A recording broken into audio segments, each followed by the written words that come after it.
창업 전에 반드시 배워야 하는 것. The Founder. 맥도날드의 시작을 담은 영화였습니다. 영화가 끝날 무렵에는 제 머릿속에 계속 하나의 질문이 남았습니다. 장사가 잘 됐는데도 문제 해결을 위해 식당 문을 닫을 수 있을까?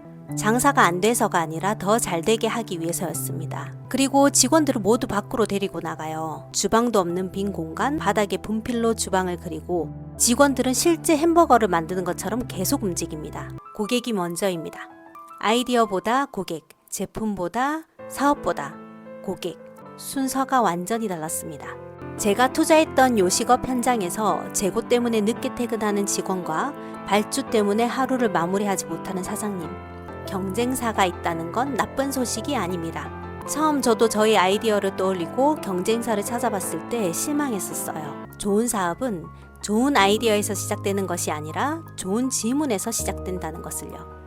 사람들은 지금 무엇이 불편할까? 안녕하세요. 소소한 실행입니다. 오늘은 모두의 창업 1라운드 진출자들을 대상으로 경남 창조혁신센터에서 진행된 콘 교육에 다녀온 이야기를 해보려고 합니다. 사실 저는 창업 교육이라고 하면 사업 계획서를 쓰거나 정부 지원 제도를 배우는 시간일 줄 알았습니다. 하지만 강의 중심이 아닌 인사이트 있는 내용의 영화를 처음 추격해서 보여주더라고요. The Founder. 맥도날드의 시작을 담은 영화였습니다. 사실 이 영화의 스토리는 조금 알고 있었어요. 스토리에 집중해서 보자면 조금 씁쓸하고 해피엔딩이라고 말하기 어려운 영화라 창업에 연결하지 못했던 것 같아요. 왜냐하면 맥도날드를 만든 사람은 맥도날드 형제였지만 결국 맥도날드를 가진 사람은 레이 크록이라는 사업가였기 때문이에요. 레이 크록이 맥도날드를 인수한 과정이 아름답지만은 않았거든요. 영화 제목도 더 파운더, 설립자라니 아이러니하죠. 그런데 이상하게도 제 머릿속에 오래 남은 사람은 맥도날드를 프랜차이즈화에 성공한 레이 크록이 아니라 맥도날드 형제였습니다. 영화가 끝날 무렵에는 제 머릿속에 계속 하나의 질문이 남았습니다. 장사가 잘 됐는데도 문제 해결을 위해 식당 문을 닫을 수 있을까?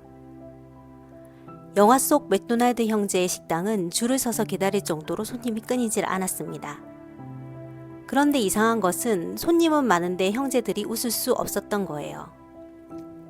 이유는 생각보다 단순했습니다. 손님은 많았지만 효율은 엉망이었기 때문이에요. 메뉴는 너무 많았고 주문은 자주 틀렸고 접시는 계속 깨졌고 설거지는 끝이 없었습니다. 직원들은 뛰어다녔고 손님은 기다렸습니다. 겉으로는 성공한 식당이었지만 안에서는 문제가 계속 쌓이고 있었던 거예요. 대부분이라면 이렇게 생각했을 겁니다. 손님이 많으니까 괜찮아. 더 열심히 벌면 되지. 그런데 맥도날드 형제는 달랐어요. 어느 날 영업을 멈춰버렸던 겁니다. 장사가 안 돼서가 아니라 더 잘 되게 하기 위해서였습니다. 그리고 직원들을 모두 밖으로 데리고 나가요. 주방도 없는 빈 공간, 바닥에 분필로 주방을 그리고 직원들은 실제 햄버거를 만드는 것처럼 계속 움직입니다. 패티는 어디에서 구울지, 감자와 콜라는 어디에 둘지, 몇 걸음이면 가장 빠른지, 조금이라도 동선이 길면 다시 그리고 서로 부딪히면 또 바꾸고 다시 걸어보고 또 고칩니다. 처음에는 솔직히 이해가 안 됐습니다. 저렇게까지 해야 하나? 실제로 저렇게 하는 사람이 있다고? 그런데 한 가지가 보였어요. 맥도날드 형제가 만들고 있었던 건 햄버거가 아니라 기다리지 않는 시스템이었던 거예요. 고객이 불편하지 않은 경험, 그게 맥도날드의 진짜 경쟁력이었습니다. 교육이 끝난 후 이상하게 그 장면이 계속 머릿속에 남더라고요. 결국 집에 돌아와 영화를 처음부터 다시 봤고 그때 보이지 않던 것들이 보였어요. 맥도날드 형제가 연구한 건 햄버거가 아니라 사람이었던 거예요. 사람은 왜 기다리는지, 어디에서 불편해하는지, 왜 다시 찾아오는지 그걸 끝까지 관찰했던 사람들이었습니다. 그 순간 교육에서 계속 들었던 말이 하나 떠올랐습니다. 고객이 먼저입니다. 아이디어보다 고객, 제품보다 사업보다 고객. 순서가 완전히 달랐습니다.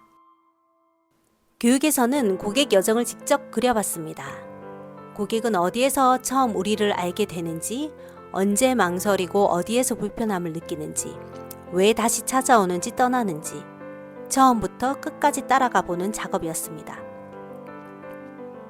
서비스 흐름도도 만들어 봤어요. 예전 같았으면 저는 기능부터 만들었을 것 같아요. AI를 어디에 넣을까? 기능을 하나 더 추가할까? 그런데 교육에서는 계속 같은 질문을 했습니다. 고객은 언제 불편한가? 그 질문 하나가 모든 걸 바꾸더라고요. 생각해보니까 저희 아이디어도 마찬가지였던 것 같아요. 처음에는 사람의 불편함보다 AI를 이용해 어떻게 사업을 구성할까 그걸 생각했던 것 같아요. 하지만 고객은 AI가 아니라 실제 불편함을 느끼는 사람이었어요. 그래서 사람의 불편함을 먼저 보기 시작했습니다. 제가 투자했던 요식업 현장에서 재고 때문에 늦게 퇴근하는 직원과 발주 때문에 하루를 마무리하지 못하는 사장님, 냉장고를 열어보고 창고를 다시 확인하고 메모를 뒤적이는 모습, 저는 그 장면을 너무 많이 봤습니다. 그런데 이상하게도 그동안은 AI를 먼저 생각했었던 것 같아요. 하지만 불편함이 쌓이는 것을 보면서 이해했어요. 먼저 만들어야 하는 건 AI가 아니라 사장님의 불편함을 해결하는 경험이었다는 걸. 교육에서 또 하나 기억에 남았던 말이 있습니다. 경쟁사가 있다는 건 나쁜 소식이 아닙니다. 처음 저도 저희 아이디어를 떠올리고 경쟁사를 찾아봤을 때 실망했었어요. 이미 저와 비슷한 사업이 있었거든요. 끝났네. 솔직히 그런 생각도 했었던 것 같아요. 그런데 교육에서는 이렇게 이야기합니다. 시장이 있으니까 경쟁사가 있는 겁니다. 그 말을 듣는 순간 또 하나가 연결이 됐습니다. 중요한 건 누가 먼저 만들었느냐가 아니라 기존 제품이 해결하지 못한 불편함을 내가 더 잘 해결할 수 있느냐였습니다. 그때부터 저는 경쟁사를 보는 방식도 달라졌어요. 포기해야 할 이유가 아니라 배워야 할 교과서가 됐기 때문이에요. 오늘 콘 교육을 다녀오면서 창업하는 방법보다 더 중요한 걸 배웠어요. 좋은 사업은 좋은 아이디어에서 시작되는 것이 아니라 좋은 질문에서 시작된다는 것을요. 사람들은 지금 무엇이 불편할까? 그 질문 하나가 맥도날드를 만들었고 지금 저희 아이디어인 브랜디스탁도 만들고 있습니다. 아직 제 사업은 시작 단계예요. 하지만 오늘 확신 하나를 얻었습니다. 앞으로도 새로운 아이디어를 쫓기보다 사람들의 불편함을 더 오래 바라봐야 되겠다는 생각. 그 안에 제가 해야 할 일이 있을 거라고 믿습니다. 오늘도 하나 배우고 하나 더 실행했습니다. 다음 실행도 함께 기록하겠습니다. 좋은 사업은 좋은 아이디어에서 시작되는 것이 아니라 좋은 질문에서 시작된다. 여러분은 오늘 어떤 질문을 하고 있으신가요? 그럼 들어주신 여러분들 정말 감사드립니다.